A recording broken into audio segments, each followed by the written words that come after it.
চাকরি, তারপরে তো আমি রিটায়ার করলাম, তারপরে আবার এসেছি চুক্তিতে।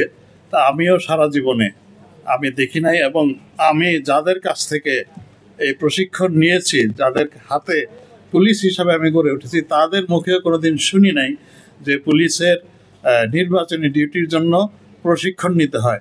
আইন শৃঙ্খলা রক্ষা করা, অপরাধ দমন, এগুলো আমাদের ম্যান্ডেটেড কাজ।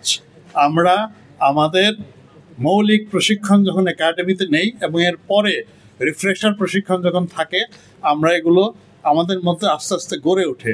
তো এটা এইবারই আমরা প্রথম এই নির্বাচনী প্রশিক্ষণের আয়োজন করেছি।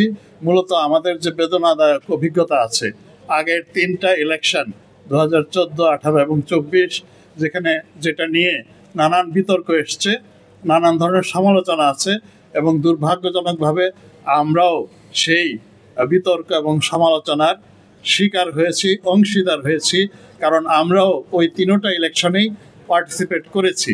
আমাদের সেই অভিজ্ঞতাটাকে আবার শুধরানোর জন্য আমরা যেন যেই ভুলগুলো আমরা করেছি অথবা করতে বাধ্য হয়েছি সেইগুলো যেন আমরা না করি, পক্ষপাতিত্ব, কোনো জায়গায় অন্যায় অবিচার প্রশ্রয় না দেওয়া, সব কিছু ঝেড়ে ফেলে দিয়ে আমরা ইন্টারিম গভর্নমেন্টের যেই অঙ্গীকার যে সবচেয়ে সুষ্ঠু একটা নির্বাচন করা, সেটা যেন আমরা করতে পারি।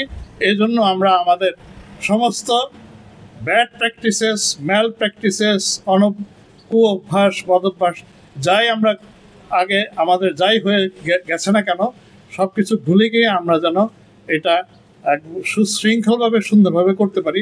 এই জন্যই আমরা আমরা আসলে প্রশিক্ষিত হচ্ছি। এই প্রশিক্ষণ স্বপ্রশিক্ষণ, নিজেরাই আমরা নিজেদেরকে শিক্ষিত করছি। আমরা কিন্তু বাইরে থেকে কোনো ট্রেনার আনছি না।